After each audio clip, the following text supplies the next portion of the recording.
Amém. Tão sarado, tão sarado.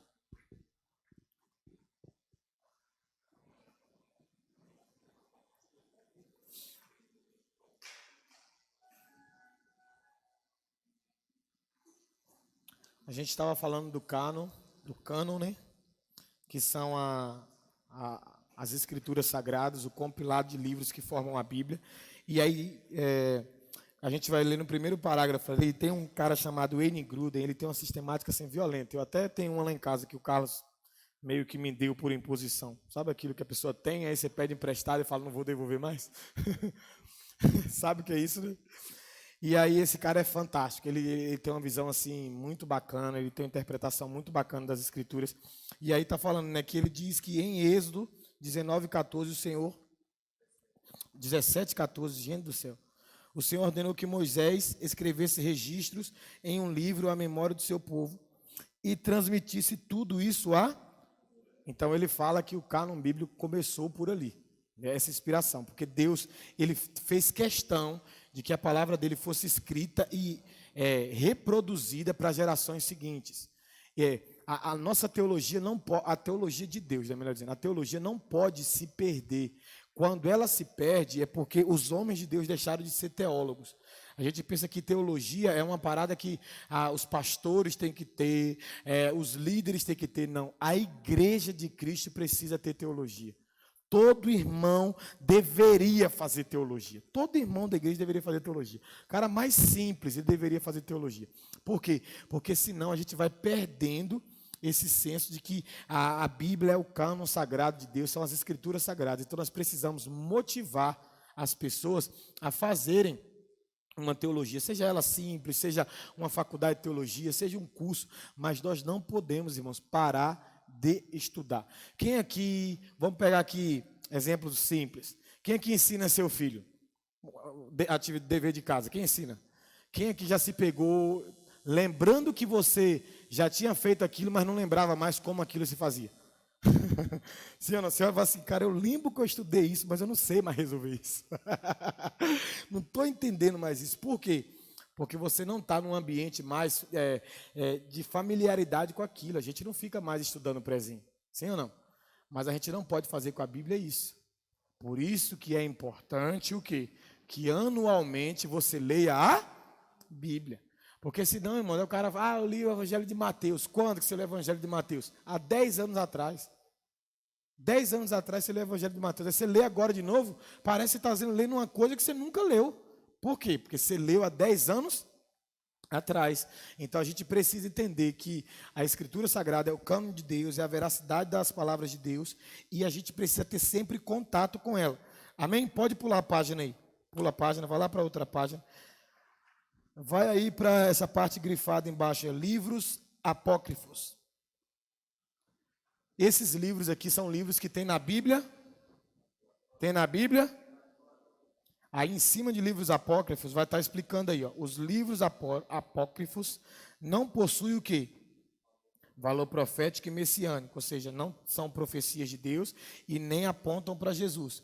Portanto, em sua maioria, possuem algumas contradições com o todo da Escritura, assim como heresias e bizarrices, porém todos eles possuem grande valor histórico e cultural. Não é uma mentira total. Tem um valor histórico, tem um valor cultural. Foram escritos dentro de um período em que o Senhor tinha silenciado a sua voz, depois ali de Malaquias ali. Malaquias é o último profeta a falar em nome de Deus no Antigo Testamento. E aí dentro desse espaço que durou 400 anos, aí nasceram esses livros. Quais são os livros? Tobias, está embaixo, Judite, 1ª e 2ª Macabeus, Sabedoria de Salomão, Eclesiástico, não é Eclesiastes, tá? Baruque e Abdias. Então, assim, esses livros, eles são cânones? Não. Eles são inspirados? Não. Eles são palavras de Deus? Não. Eles têm um valor histórico e cultural. Você não pode pensar que esses livros são Bíblia. Não são Bíblia, não fazem parte. Ah, mas está na Bíblia Católica. Tá, porque eles decidiram inserir isso lá, mas não foi Deus quem fez. Isso aí nós podemos afirmar e dizer que quem fez foi o homem. Por quê? Porque Deus jamais iria colocar uma heresia como palavra dele. E como ele falou, como aqui mesmo fala na apostila, tem bizarrices, tem heresias, tem coisas muito contraditórias. Então, assim, por exemplo, tem um estudo que fala sobre possíveis evangelhos que não se tornaram cânon, que não foram canonizados, que é o quê? O evangelho de Maria, o evangelho de Tomé, o evangelho de Judas. E aí, por que esses evangelhos não foram canonizados? Por que eles não se tornaram cânon? Não se tornaram sagradas escrituras? Porque algum desses evangelhos, por exemplo, falava que Jesus tinha tido relação sexual com uma mulher. Então, como que isso ia virar a Bíblia? Como que isso ia ficar para a gente? Imagina se tivesse aqui. Não ia dar certo. Então, o próprio Deus, é por isso que nós precisamos confiar na palavra. O próprio Deus se encarregou de permitir aquilo que era para estar na Bíblia e aquilo que não era para estar. Maria tinha relevância? Sim. Tomé tinha relevância? Sim, era apóstolo. Judas tinha uma relevância? E esse Judas não era o que traiu? Sim, tinha uma relevância.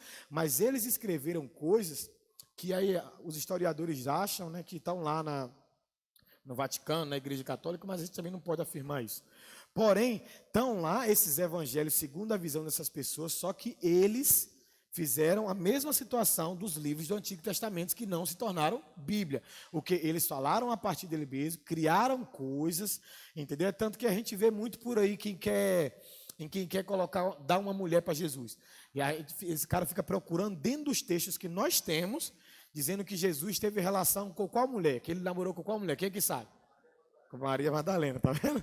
Por quê? Porque a gente ouve muito essa baboseira. Por quê? Porque Jesus tinha uma proximidade dela, ela fala na fala muito carinho, muito isso, muito aquilo. A mesma situação que as pessoas que não confiam na palavra usam para dizer que Davi e quem? E Jonas tiveram um relacionamento o quê? Sexual. Então, é aí que está o X da questão. Quando você deixa de confiar plenamente na Bíblia, você começa a acreditar que essas coisas podem ser verdade, quando não são. Então, o próprio Deus se encarregou. O que está aqui na Bíblia, isso aqui é Bíblia. Isso aqui é Sagrada Escritura. Saiu daqui, irmão? Não. Ah, mas foi... Não, saiu daqui? Não. E para você ver que Deus é tão preciso nisso, quando vai se formar o Novo Testamento, a gente vai falar um pouquinho disso na frente também. Tem alguns livros do Novo Testamento que não foram livros escritos por apóstolos. Por exemplo, Hebreus. Hebreus a gente não sabe ao certo quem escreveu, mas é bem provável que não tenha sido um apóstolo que escreveu. Lucas era apóstolo de Cristo?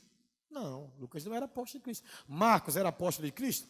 Não, Marcos era um discípulo que andava, mas ele não era apóstolo. Então, para não pensar que só os apóstolos escreveram o Novo Testamento depois de Jesus. Não. Teve pessoas que andavam próximos aos apóstolos, que andaram com Jesus também. Quando Jesus ressuscita, quando ele vai falar, quando Paulo vai falar que ele foi a última pessoa a ver Jesus, isso está em 1 Coríntios capítulo 15, ele fala assim, eu fui o último a ver Jesus, porém, antes de mim, ele apareceu às mulheres, depois ele apareceu aos apóstolos, depois ele apareceu ao número de 500 pessoas, aos quais alguns estão vivos e outros já morreram. Então, o que ele está... Olha só quantas pessoas tiveram contato com Deus, com Jesus. Depois da ressurreição, mais de 500 pessoas. E essas pessoas começaram a andar com os apóstolos. E algumas dessas pessoas foram inspiradas para escrever. E esses escritos se tornaram o quê? Bíblia. Por isso que a gente precisa, irmão, ficar feliz demais. Porque quando eu olho para isso, por isso que, por exemplo, o ministério apostólico, quando há um apóstolo, parte da igreja não acredita no apostolado ou no ministério apostólico, no sentido de uma pessoa ser apóstolo, igual o nosso apóstolo Júnior. Parte da igreja não acredita. Por quê? Exatamente porque eles pensam que os apóstolos é só os caras que andou com Jesus. E não é. A gente vê, por exemplo, que mesmo aqueles camaradas que andaram com Jesus, por exemplo, Barnabé, quando você lê Atos capítulo 3, ali meio que vai chamar ele de apóstolo. Vai chamar uma outra turma que está com ele de apóstolos também. Que aí esses caras são definidos como apóstolos depois da ressurreição de Cristo. Ou depois da ascensão de Cristo. Que não existia um apostolado só antes, só durante a vida de Jesus. Mas também existe depois. Mas por que eu estou enfatizando isso, falando isso com vocês? Para que a gente possa entender que o Cristo que chamou 12 homens para pertinho dele. O Cristo que inspirou esses 12 homens na pessoa do Espírito Santo, ele não falou assim, ó, eu tenho uma aliança só com eles. Ele levantou pessoas que não eram apóstolos e essas pessoas escreveram. Por exemplo, João Marcos. Sabe qual é a história de João Marcos? Só para resumir para você. João Marcos era um cara que, no início da sua fé, ele teve uma trajetória de negar a fé. João Marcos era um cara que andava com Paulo, andava com Barnabé, e a igreja sofreu uma perseguição. Ele era um menino muito novo na época. O que aconteceu? Perseguição, não tinha estrutura, ele vai, meio que abandona a fé, ele foge. Enquanto todo mundo resiste ali, não negando a fé, ele se esconde. E aí, em algum momento, Paulo vai fazer uma segunda viagem missionária. Paulo vai e fala assim, a Barnabé fala assim, vamos chamar Marcos. Aí Paulo fala, não vou chamar Marcos não, negou aí, ó. O cara abandonou a gente, não vou chamar ele não. Aí Barnabé olha para ele e fala assim, não, Paulo, nesse ponto você está errado. Porque a gente não pode deixar de acreditar que o fato de alguém ter negado um dia significa que ele vai negar sempre. E aí Barnabé abraça João Marcos e cuida de João Marcos, faz viagem missionária com João Marcos, e João Marcos escreve o Evangelho de Marcos. Olha que coisa linda. Então olha para o teu irmão e fala assim, eu creio que você, com essa carinha bonitinha que Deus te deu, pode fazer coisas extraordinárias no Senhor. E a nossa oração e a nossa motivação é essa, gente. Sabe, eu vejo que a escola é uma oportunidade, por isso que eu estou tão apaixonado, assim, a escola fez muito bem para mim, mas eu creio que vai fazer melhor ainda para a igreja. Por quê? Porque sempre foi um sonho meu que nós buscássemos conhecimento. Mas é muito ruim falar de altar e não ter uma resposta das pessoas, às vezes, em casa. Você fala aqui, você motiva, aí você pergunta a quarto, quem está lendo o plano de leitura? Ninguém está lendo. Então, eu creio que a escola é como se Deus estivesse falando, Deus cuidando como que eu posso falar isso? Deus cuidando daquilo que Ele confiou à igreja. É Ele cuidando, irmão, sabe? Ele fala assim, eu preciso que vocês se formem, eu preciso que vocês estudem, mesmo às vezes não querendo estudar, por quê? Porque lá na frente vocês vão precisar disso. Irmãos, lá na frente nós vamos precisar disso. E eu falo lá na frente no sentido de que a gente vai precisar muito, mas isso já é útil agora. Então nós precisamos, porque vamos lá, toda formação que você teve, ou que você tem, em algum momento, teve difícil lá, não teve? Cara, tem hora que igreja, tem hora que desculpa a expressão, tem hora que é um saco, tem hora. Mas a gente sabe, irmãos, que é necessário nós estarmos nesse lugar. É necessário nós estarmos aprendendo, é necessário nós nos prepararmos. Imagina, nós, por exemplo, estamos preparando gente aqui de outros ministérios. O cara vai para lá, de repente esses caras se tornam professores dos ministérios que eles estão lá.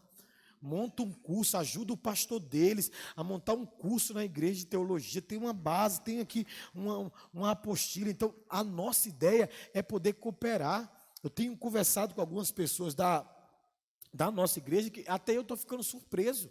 Gente, essas pessoas estão crescendo. Então, a gente precisa acreditar que Deus está nos chamando para o crescimento espiritual. Para o crescimento espiritual a partir das Escrituras, a partir da verdade de Deus. Amém? Então, olha mais uma vez para o teu irmão, senti de mudar aqui. Olha mais uma vez para esse irmão teu aí. E fala assim, eu não vou sossegar. Enquanto eu ver você doutorado na Bíblia. Amém? Recebe aí. Vamos lá. Lá embaixo, lá nesses... O cano do Antigo Testamento é formado por quantos livros? E aí tem os livros, a gente não precisa ler, mas são 39 livros que formam o cano do Antigo Testamento. Aí tem na próxima página, pula aí.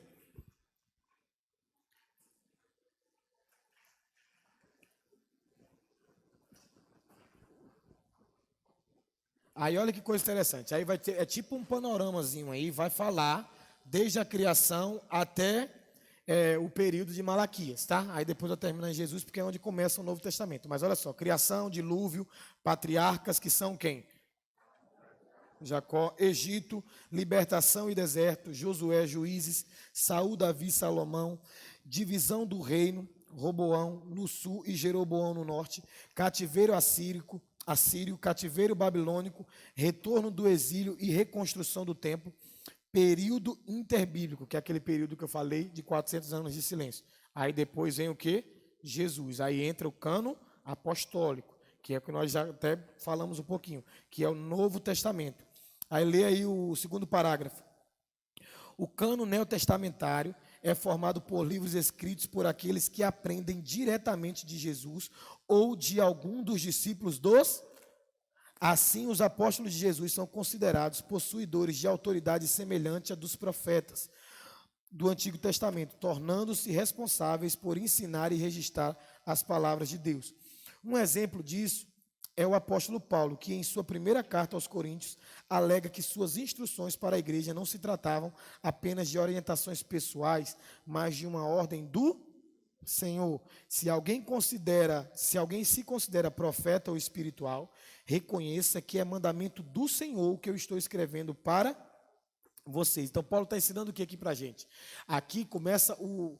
Porque, por exemplo, eu já falei isso aqui também, mas quando os apóstolos estavam vivos, eles não tinham o que nós temos, o Novo Testamento. Eles só tinham o Antigo Testamento. Então, quando eles iam pregar, a Bíblia deles era o Antigo Testamento. Só que os apóstolos viveram com Jesus, andaram com Jesus, e eles foram os homens inspirados a escrever. Então, o Espírito Santo inspirou eles a escrever. Eles foram escrevendo e, posteriormente, isso se tornou o Novo Testamento. E aí, Paulo está enfatizando por quê? Porque, cara, a preocupação de Deus em mostrar que aquilo que ele estava falando é a palavra dele é muito lindo, porque Paulo enfatiza para a igreja.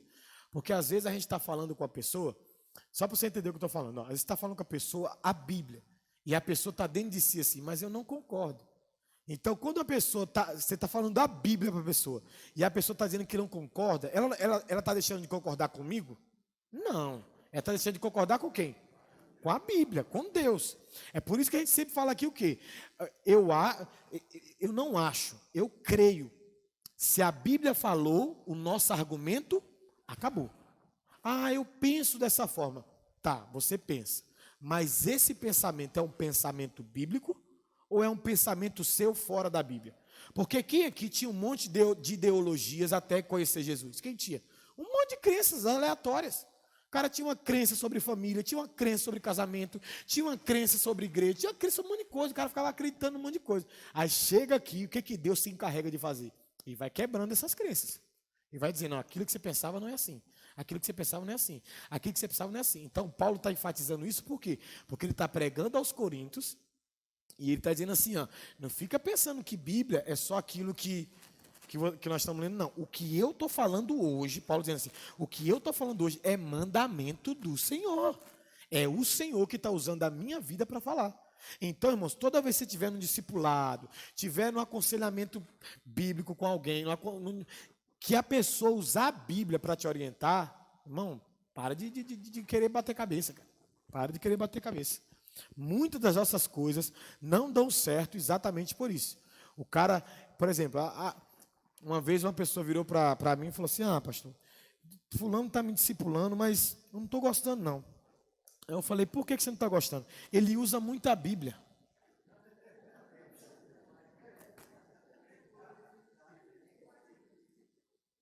É mole. É mole as coisas que a gente ouve. É mole, gente. Pensa aí. O que eu fiz? Critiquei o cidadão e fui lá depois num discipulador e elogiei. Falei, parabéns. Parabéns. Uma vez eu vi um rapaz falar, entenda isso aqui, para você aprender. Eu ouvi um rapaz falar assim, ó. Uma coisa é você usar o seu casamento como exemplo. Para inspirar alguém e coisa e tá bamba. Mas você não vai fortalecer um casamento usando o seu casamento. Você vai fortalecer o casamento usando a Bíblia. Entendeu? Por quê? Porque a minha experiência no meu casamento, a sua experiência no seu casamento, o seu testemunho vai edificar? Sim. Edificação é diferente de fundamento. Pode inspirar. Ai, minha família, igual te ouviu ontem aqui o testemunho da irmã. Poxa, não dá pra gente não ficar alegre? Pô, maneira, dá aquela edificada. Não, não é? Algumas pessoas até tomaram uma atitude a partir de ouvir aquilo ali. Glória a Deus. Só que aquilo ali não é o mandamento do Senhor para a família. Aquilo é uma inspiração, é um momento, é um testemunho. Então, às vezes, a gente vai discipular alguém e a gente fica só falando das nossas experiências. Ah, porque meu casamento é assim. Ah, não, porque na minha vida é assim. Irmão, tira você do centro. usa você como inspiração, como um exemplo, mas a única coisa que vai fundamentar a pessoa, o que que é? É a palavra. Então a gente tem que parar com esse ambiente de pensar que a sua vida é o crivo da verdade. A sua vida está na mira da verdade. Tem até um programa de um cara que é Na Mira da Verdade, o nome do programa, um programa bíblico. Então, a gente precisa acreditar o quê? Aquilo que Paulo falou aqui, olha, o que eu estou escrevendo para vocês é mandamento do Senhor. E aí, por que eu estou enfatizando isso também? Porque, vamos lá, quem aqui conhece uma pessoa que é mansinha, a pessoa fala mansa, dócil? Está no nosso meio alguém aqui? Quem aqui do nosso meio é dócil? Quem? Pronto, Carlos. E quem? Pastor Alfredo. Bem, Carlos e Pastor Alfredo. Duas pessoas dóceis. Agora, quem aqui no nosso meio... Irmão, pode falar. E não fica chateado, não. Vou elogiar os dois tipos de pessoas. Vamos lá. Quem aqui é bruto, igual um cavalo? Van, igual o cavalo. Tiago, igual o cavalo. Pessoas brutas. Ali, ó. Rayane. Quem mais? Ali, ó. Thaísa, Maiana, Paulo. Aí. Agora, olha que coisa interessante. Eu vou fazer aqui um teatro aqui, para você entender. Vem cá, Pastor Alfredo. Vem cá, meu Pastor Alfredo. E vem, deixa eu ver. O Pastor Alfredo é o dócil. Vem cá, minha irmã linda. Vem cá. Isso. Um dócil e um brucutu. Vamos lá.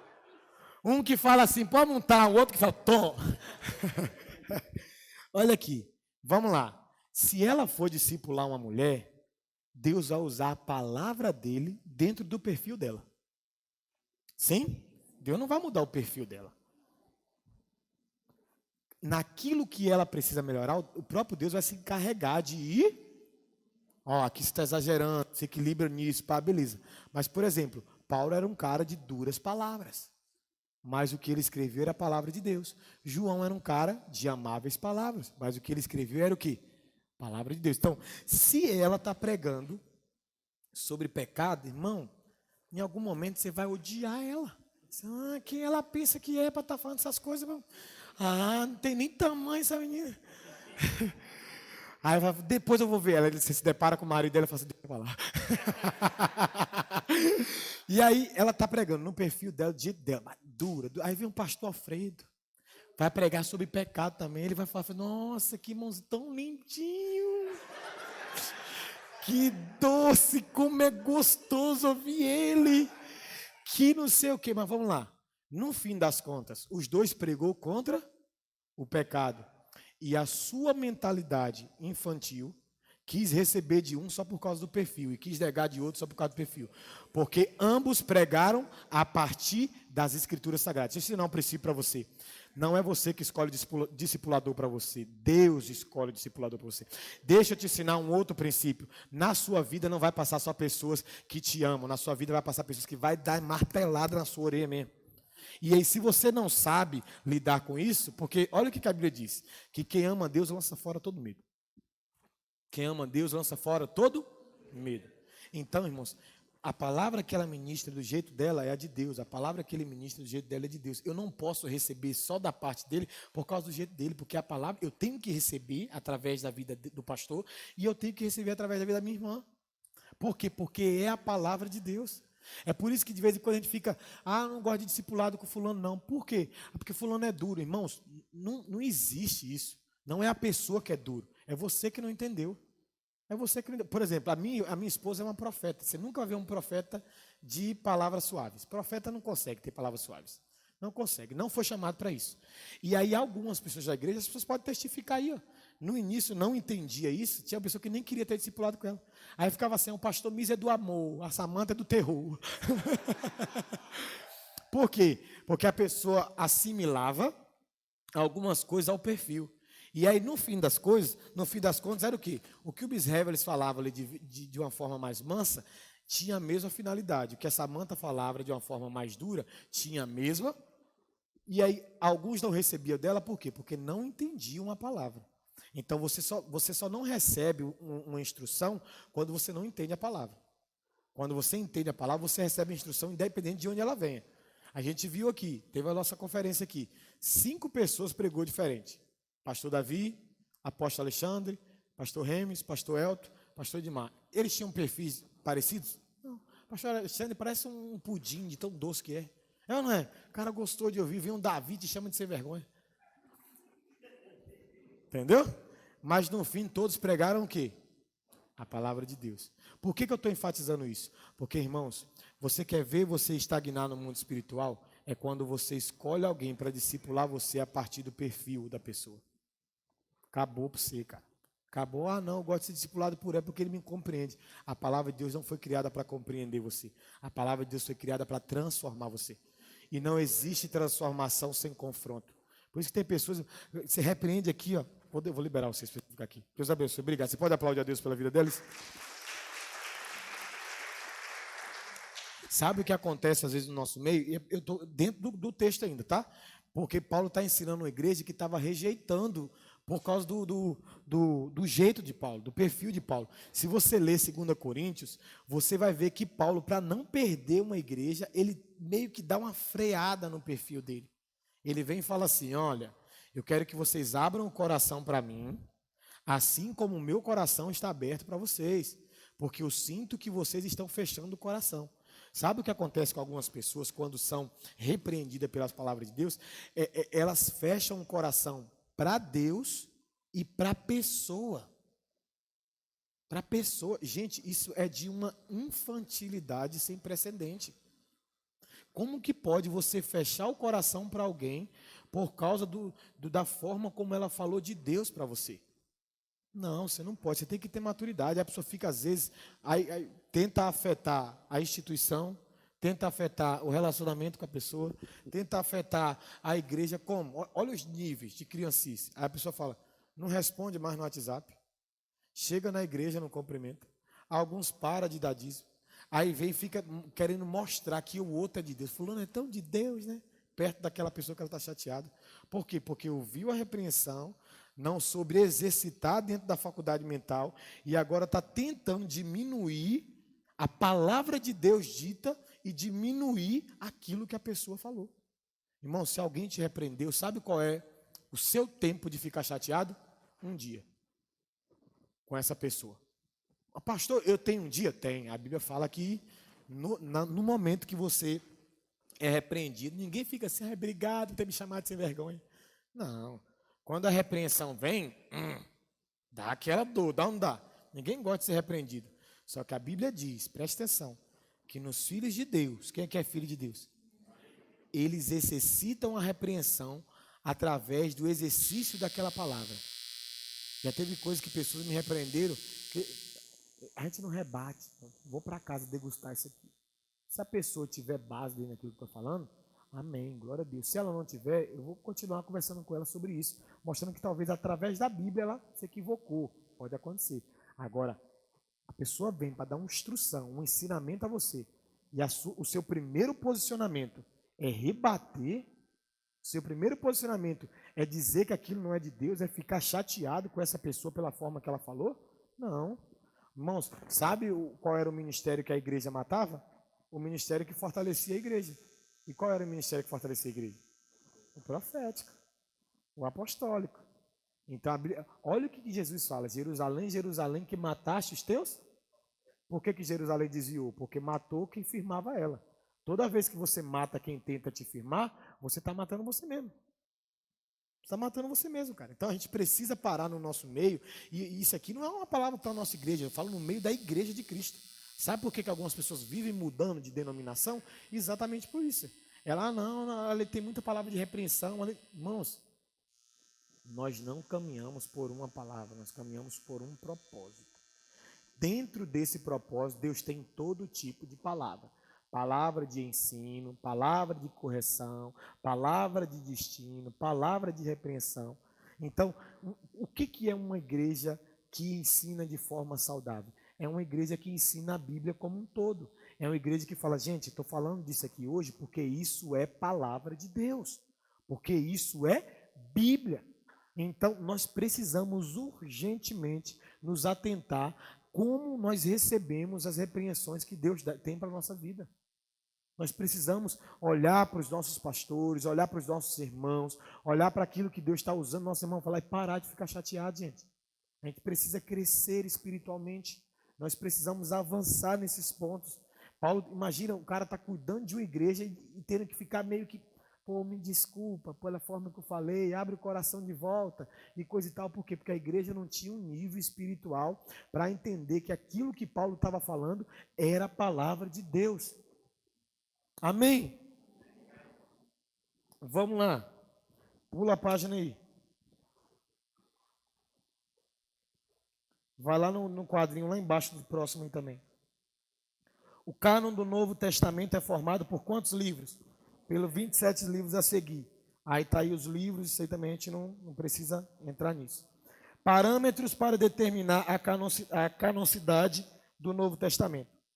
Conforme Carson, Mull e Morris, 3 parâmetros ou critérios foram desenvolvidos ao longo de 4 séculos iniciais da era cristã para determinar se um determinado livro poderia ou não ser considerado canônico, inspirado, sagrado. Vai, esses 3 pontos é isso aí. Ó. Primeiro ponto, ortodoxia ou regula fidei, regras de fé. Segundo esse parâmetro, nenhum escrito neotestamentário poderia apresentar dissonância doutrinária, ou seja, diferenciação da ortodoxia em relação à heresia. Irmãos, olha só, presta atenção. Não basta crer, é preciso crer na realidade. Não basta crer. Por exemplo, a água é molhada? Você vai crer que ela é seca? Não. Ah, eu creio que a água é seca. Você está crendo numa verdade ou numa mentira? Então, não basta crer. Você precisa crer na coisa certa. Então, esse primeiro ponto é a regra da fé, a regra de medir. Um parâmetro é, o Novo Testamento foi estabelecido as pessoas examinando, fazendo uma conexão. Ó, isso aqui está conectado com o Antigo Testamento, isso aqui está alinhado com o Antigo Testamento, isso aqui é uma revelação do Antigo Testamento. Então, eles foram estabelecendo esses parâmetros para nós confiarmos plenamente no Novo Testamento. Porque muitas pessoas até hoje não acreditam que Jesus é Deus. Então, Deus precisava se encarregar de levantar homens que iam ser inspirados e iam escrever, e aquilo ia ter conexão com aquilo que já existia. Porque a Bíblia não se desconecta, ela é toda conectada. Então, não poderia ser qualquer coisa que precisa estar conectada. Então, tinha parâmetros para a gente acreditar nessas coisas. O primeiro é a ortodoxia, a regra de fé. O segundo, a apostolicidade. Após aprovado o primeiro crivo, a próxima questão era diretamente ligado a um apóstolo, por exemplo, Marcos e Lucas, ligado, por exemplo, a Marcos e Lucas. O auge? Espera aí. Isso, perdão. Após aprovado pelo primeiro crivo, a próxima questão era se determinado documento foram ou não escrito por um apóstolo ou por alguém diretamente ligado a um apóstolo. Por exemplo, Marcos e Lucas, a gente até falou deles aqui, que eles não eram apóstolos, mas eram ligados. Então, o segundo ponto foi o quê? Para se tornar Bíblia, o que precisava acontecer? O cara estava ali, andou com Jesus, não precisava ser necessariamente um apóstolo, mas tinha que ter andado com Jesus ou tinha que ser próximo a um apóstolo. Aí tá, como a gente falou já, Marcos, Lucas, o escritor de Hebreus, e por aí vai outros que não eram apóstolos, mas que escreveram. Terceiro ponto, catolicidade, aceitação disseminada e contínua do documento por entre as igrejas em toda parte. Em outras palavras, o quanto um documento é relevante no uso eclesiástico. Aí, aqui eu escrevi uma frase aqui embaixo aqui. Se qualquer coisa for cristianismo, nada é cristianismo. Anota isso aí. Se qualquer coisa for cristianismo, nada é cristianismo. Então, a gente precisa entender que não é tudo que é cristianismo, amém? Se qualquer coisa for cristianismo, nada é cristianismo. Porque o cristianismo, deixa eu terminar de escrever.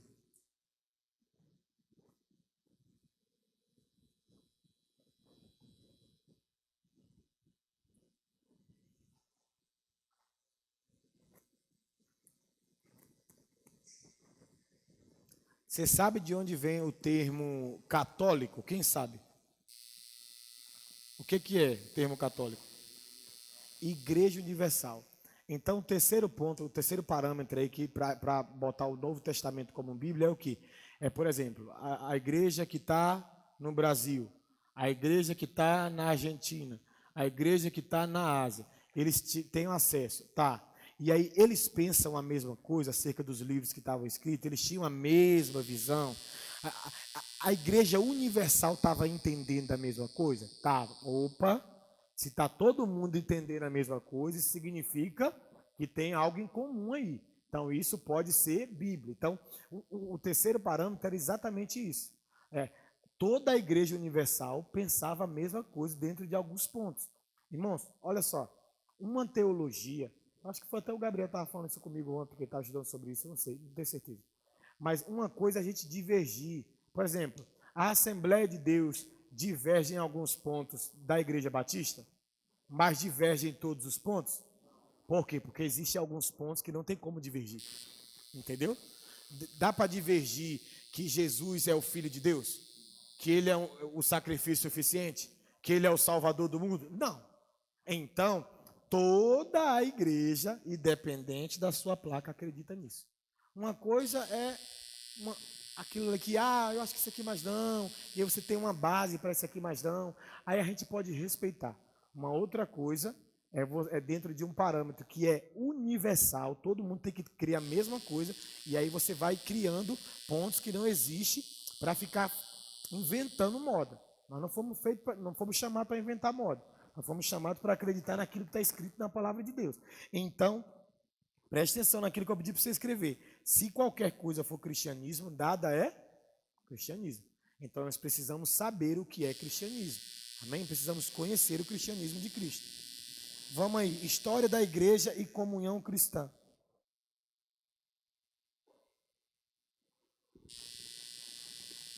Eu quero ler com você, depois do versículo, eu quero ler essa parte com você. Vamos lá, acompanhe a leitura.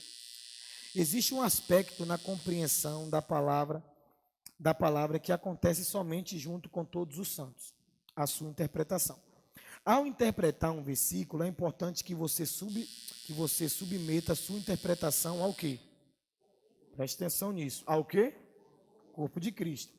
Aos seus irmãos e aos seus amigos. E também à história da igreja. A teologia histórica é o ramo da teologia que busca entender o desenvolvimento e o pensamento do cristianismo ao longo das eras. Por isso, a necessidade de se submeter à sua interpretação à história, comparando-a com o pensamento e conclusão dos irmãos no passado. Porém, em última análise, a responsabilidade da interpretação será sua. A história da igreja será apenas o quê? Um suporte, ou seja, ela não fecha a questão, mas ajuda você a desenvolver o seu pensamento interpretativo. Uma forma de entendermos esse princípio na hermenêutica é considerado uma observação de Pedro sobre como as profecias foram dadas. Aí está aí, ó. Sabei antes de tudo que nenhuma profecia das Escrituras é de interpretação particular. Aí embaixo, vamos lá. Não devemos cair no erro da interpretação particular, ainda que tenhamos a responsabilidade pessoal da interpretação. E aí eu vou segurar aqui para explicar isso, e mais na frente você vai entender a diferença entre interpretação pessoal e particular. Então, o que ele está ensinando para a gente aqui? Eu falei disso um pouquinho, no início da aula eu falei um pouco disso. Você teve uma interpretação, você leu as escrituras, você teve uma interpretação, ponto. Você entendeu algo, ponto. Pode ter sido de Deus aquilo? Sim ou não? Mas pode ter sido de você mesmo? Sim. E aí, como é que você faz para não ficar pregando heresia? Deixa eu conferir. Deixa eu ver o que a teologia histórica ensina sobre isso que eu entendi. Deixa eu ver aqui o que meus irmãos sabem. Direto as pessoas me mandam, pastor, eu estava lendo a Bíblia aqui, eu entendi isso, vê se eu estou certo. Alguns eu falo, irmão, tá certo, é isso mesmo. Outra gente lapida, ó, isso não é assim, você entendeu errado e coisa e tal. Você não pode pegar a Bíblia e ficar numa interpretação pessoal, só sua aqui. Ah, não, pessoal, não particular. Sua, não, eu entendi isso, é desse jeito. Você tem que colocar aquilo que você entendeu dentro do crivo da teologia histórica. Deixa eu ver o que os pais da igreja pensam. Deixa eu ver o que meus irmãos pensam. Deixa eu ver o que a igreja local onde eu estou inserido pensa. Porque, irmãos, nós podemos divergir. Eu até falei isso uma vez também, e é bom a gente sempre ressaltar. Você não pode ficar num lugar que você diverge de tudo. Isso não é saudável nem para você e nem para a igreja local, muito menos para o discipulado. Então, se a sua igreja tem uma teologia ali, né? Uma forma de crer teologicamente, e aí tu diverge de tudo, o que você tem que fazer? Você tem que procurar uma igreja, né, que tem uma teologia, claro, bíblica, mas parecida com aquilo que você acredita. Por quê? Porque senão você vai ficar sempre debatendo com algo que é de Deus, mas de repente você não quer viver inserido naquele ambiente. Então a gente precisa ter esse tipo de sabedoria. O nome disso é sabedoria. Qual tipo de sabedoria? A interpretação é particular? Eu vou ter um tipo de interpretação? Vou, mas espera aí.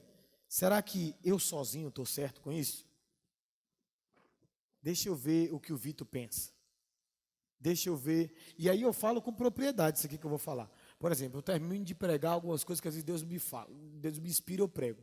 E eu vou em pessoas específicas perguntar o que ele achou da pregação.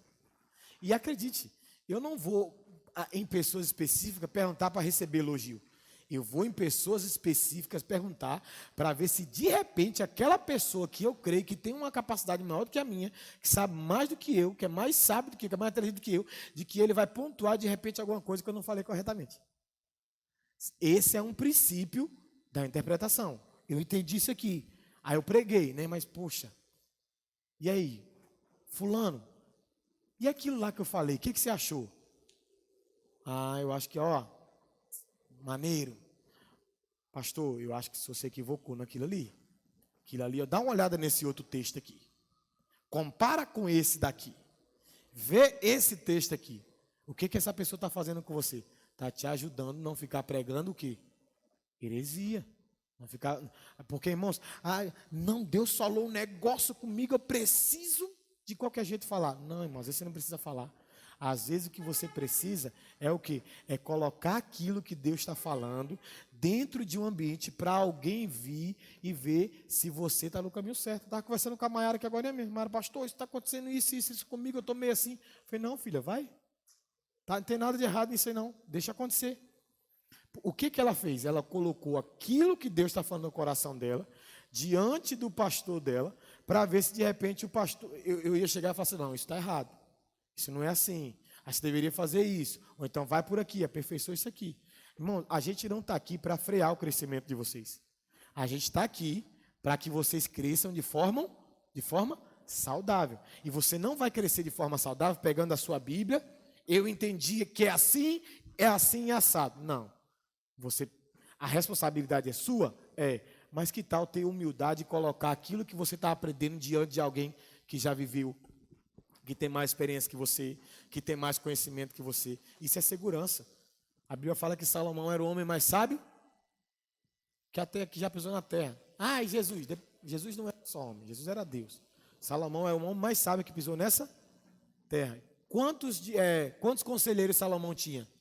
12 conselheiros. Como é que pode o cara que é o mais sábio ter 12 conselheiros? Princípio de humildade. Sabe o que é a verdadeira sabedoria? É colocar a sabedoria diante de homens sábios. Salomão era um cara sábio, mas ele ia tomar uma decisão, ele colocava a decisão dele diante de homens sábios. E aí, gente? Isso aí, o que vocês pensam sobre isso? Uma moto ali, de quem que é a moto? Vai lá, Luquinha. Então vamos lá, para a gente ir na outra parte lá que faz a diferença. Aí, próximo ponto embaixo. Diferença entre interpretação particular e... Na interpretação particular, não submeto o meu pensamento ao desenvolvimento hermenêutico mais amplo da tradição cristã. Ou seja, não quero nem saber o que os outros pensam. Pois, como já dissemos, a forma correta de interpretarmos é a comunhão com os santos do passado, percebendo tanto os seus acertos como erros. Vira aí. Na interpretação pessoal, temos a responsabilidade individual diante de somente a Escritura, ou seja, não importa quem na história falou o quê. Se as Escrituras falam o contrário, portanto, seja a tradição mentirosa e só a Escritura verdadeira. Nesse processo de chegarmos a uma interpretação pessoal, devemos ter a consciência de que somos o quê? Pecadores. E que Deus nos deu o corpo de Cristo como um meio de olhar de fora de nós mesmos. E assim sermos orientados de possíveis pontos cegos em nossas interpretações. E aí vamos lá. Por exemplo, como saber que a igreja no passado interpretou uma coisa errada e que a evolução teológica, né, o desenvolvimento teológico aperfeiçoou aquilo? Vamos lá. Lutero foi um reformador da igreja, mas tudo o que ele fez naquela época é permitido fazer hoje? Não. O que ele fez que não é permitido fazer hoje? Quem sabe alguma coisa? Mandou matar os outros. Quem sabe mais alguma coisa? Ódio pelos judeus. Quem sabe mais alguma coisa? Então, olha só. Viu? Ele foi o reformador. Um dos homens mais respeitados da história da igreja é quem? Lutero. Só que ele teve em alguns pontos ele teve uma interpretação que errada, equivocada. O que a igreja saudável faz? Mata o Lutero? Não. Lapida aquilo que Lutero entendeu. Está entendendo? Nós lapidamos. Você está entendendo? Nós não matamos o reformista Lutero. Não, graças a Deus pela vida e coragem daquele homem. Graças a Deus. Só que ele era favorável a matar os outros. Ele levantava o exército e falava: vamos lá matar em nome de Deus. Ele incitava um ódio ao judeu, porque o judeu tinha matado Jesus. Tinha uma interpretação turva das escrituras. Então a gente vai e faz o quê? Opa, vamos lapidar? Lutero era um homem de Deus, mas interpretou algumas coisas erradas. Então a gente traz algumas coisas que Lutero interpretou corretamente, isso se torna uma base para a igreja. Porém, outras coisas a gente vai ensinando que ele, como qualquer ser humano comum, que erra, que interpreta errado, interpretou algumas coisas erradas. E aí, como não deu tempo de aperfeiçoar em vida, né, aí a gente vem aperfeiçoando dentro dos escritos. Então, é isso que você tem que fazer. A diferença entre interpretação pessoal e particular. Entendeu? Vou interpretar do meu jeito. Não. Pessoal, interpretou, agora deixa eu colocar aqui diante dos estudos da igreja, diante do meu pastor, diante dos meus líderes, diante da história da igreja, para ver se eu estou certo ou não. Porque, vamos lá, se Lutero, há 500 anos atrás, né, interpretou daquela forma, a gente pode interpretar também dessa forma hoje? Claro que pode, gente. Tem tantos países aí que os caras usam a Bíblia para matar o quê? Os outros. O cara usa a vida de Davi, fala: Deus está me inspirando, usando Davi para mandar eu matar todo mundo do outro país. Então a gente precisa ter esse tipo de cuidado, amém? Fica sobre os seus pés aí, vamos encerrar. Gente, não deixa de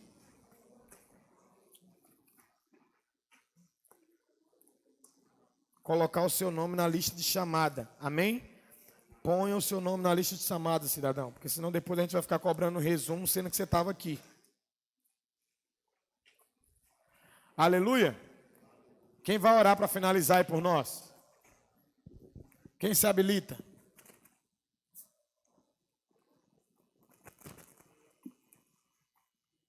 Um monte de